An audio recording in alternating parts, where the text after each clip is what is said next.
सभी साथियों को नमस्कार। मैं सुनील यादव आपके अपने YouTube channel Aim with Sunil पर आपका बहुत बहुत हार्दिक स्वागत अभिनंदन करता हूं। दोस्तों, आज बात करूंगा 6800 की लिस्ट से संबंधित बहुत बड़ी खबर निकल के आ रही है। साथियों, सरकार डबल बेंच में जाएगी या नहीं आएगी, इससे संबंधित एक इम्पोर्टेंट खबर है। और इसके साथ साथ आज माननीय बेसिक शिक्षा मंत्री महोदय जो कि विदेश की यात्रा पे हैं, उन्होंने भी कुछ ऐसे ट्वीट किए जिससे भी हमारे अनेक साथियों ने उनको रिप्लाई किया या उस पर कमेंट किए उस ट्वीट पे कि माननीय बेसिक शिक्षा मंत्री महोदय, जिस समाज से आप आते हैं या आपके जो बाबा थे, आपके जो ग्रैंड फादर थे, वो ओबीसी एससी समाज के जो आरक्षण के लिए बहुत ही उन्होंने कहा था, बाबू कल्याण सिंह जी ने कहा था तत्कालीन, वो एक बार जो जिस टाइम वो मुख्यमंत्री थे उस टाइम उन्होंने कहा था कि अगर कोई आरक्षण आपका छीनता है तो उसे छीना लेना चाहिए उसे आरक्षण। तो साथियों, इस पर भी बात करेंगे। तो इससे पहले आप लोगों से रिक्वेस्ट, पूरा वीडियो देखिएगा और वीडियो अगर चैनल पर नए हैं तो चैनल को भी सब्सक्राइब करें।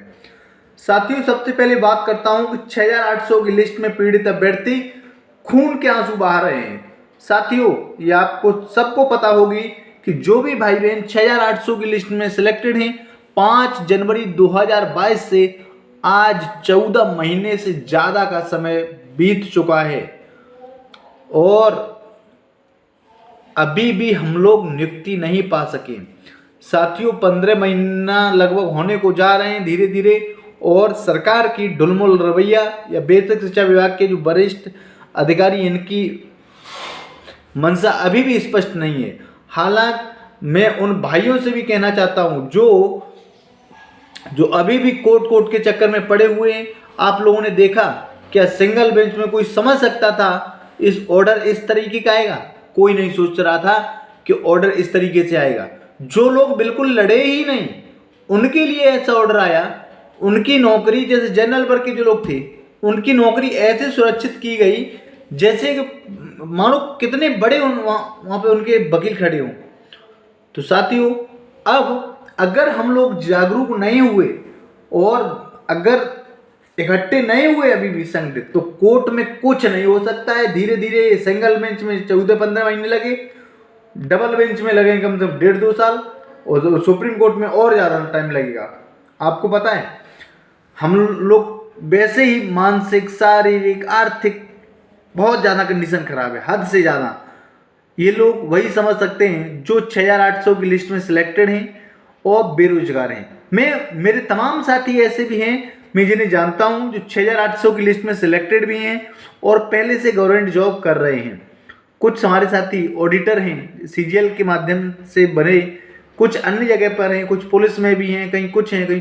तो हो सकता है उनके सामने ये दिक्कतें ना आ रही हों, लेकिन अनेक भाई बहन हमारे बेरोजगार हैं। तो बेरोजगार साथियों के सामने बहुत बड़ी समस्याएं आ रही हैं। साथियों, अब हम लोगों को क्या करना है, जैसा कि 27 मार्च को जितना विशाल धरना किया था, उसका कहीं ना कहीं सरकार पर दबाव पड़ता हुआ दिखाई दे रहा है और सरकार हम लोगों के लिए जल्दी कोई कदम उठा सकती है। साथियों, जैसा कि हाल ही में जो डीजी महोदय से मुलाकात हमारे 6800 की लिस्ट में सिलेक्टेड अभ्यर्थियों के एक डेलीगेशन ने की, माननीय डीजी महोदय ने स्पष्ट तरीके से कहा कि सरकार अभी स्पष्ट नहीं कर पाई है कि इसमें जो कोर्ट का ऑर्डर है इसमें थोड़ा मॉडिफिकेशन कराना है या डबल बेंच में जाना है, या किस तरीके से इनको समायोजित की जाए। तो इसके लिए बहुत जल्दी हो सकता है, इसी सप्ताह या अगले सप्ताह एजी महोदय, डीजी महोदय के साथ साथ बेसिक शिक्षा विभाग के वरिष्ठ अधिकारी मुलाकात करेंगे, बैठक करेंगे और उसमें कोई नया एक रास्ता निकालने की कोशिश करेंगे जिससे कि कोर्ट के बाहर नियुक्ति दी जा सके, या तो वो सिंगल बेंच में ही ऑर्डर को मॉडिफाई कराया जा सके या अन्य किसी तरीके से। तो मेरे भाइयों बहनों, थोड़ा पेशेंस और रखना पड़ेगा हम लोगों को, और हम लोग भी अपने अपने विद्यालयों में पहुंचेंगे। थोड़ा पेशेंस और रखिए।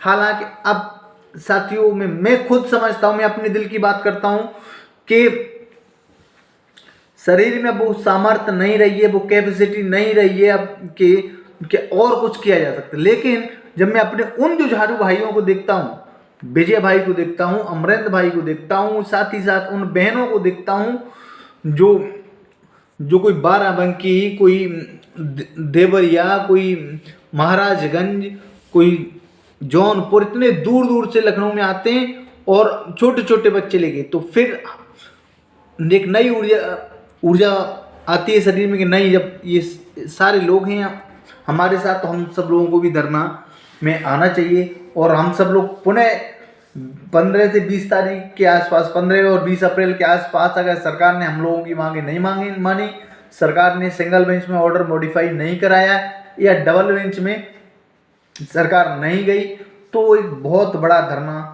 होगा साथियों, जिसमें आप सभी लोगों की उपस्थिति बहुत अनिवार्य है। साथियों, इसी के साथ साथ आजकल आप लोग देख रहे हैं न तो टीजीटी पीजीटी की एग्जाम की डेट घोषित हो रही है, साथ ही साथ जो आपने अभी बजट में देखा उसमें भी इतना कुछ खास नहीं था जो पिछले महीने हुआ था। इसके साथ साथ कल उच्च स्तरीय बैठक भी हुई है कैबिनेट की, उसमें भी केवल छात्रों की नई नौकरी से संबंधित कोई भी इन्फॉर्मेशन नहीं है, या कह सकते नई शिक्षक भर्ती से भी संबंधित कोई इन्फॉर्मेशन नहीं है। साथियों, अनुरोध करता हूँ आप सभी लोगों से थोड़ा पेशेंस रखें। हम लोग जल्दी से जल्दी एक अलग अलग स्ट्रेटजी बना रहे हैं, एक नई रणनीति बना रहे हैं, संगठित रहें। बिना संगठन के हम लोग केवल लिस्ट में अपना नाम देख सकते हैं और चयन से अभी ऐसे ही वंचित रहेंगे। तो इसलिए सबसे निवेदन है, मैं सुनील यादव आपका भाई हाथ जोड़ के निवेदन करता हूँ, सभी भाई बहन एकजुट होकर रहें, कोई याची वाची के चक्कर में मत पड़े। कुछ भी नहीं होगा, जब सरकार जाएगी उसके बाद ही कुछ हो सकता है। और जब जिस दिन सरकार चलेगी ना 6800 की लिस्ट में सिलेक्टेड भाई बहनों को नियुक्ति देने के लिए, तो समझ लीजिए 2 हफ्ते में 1 हफ्ते में नियुक्ति मिलेगी।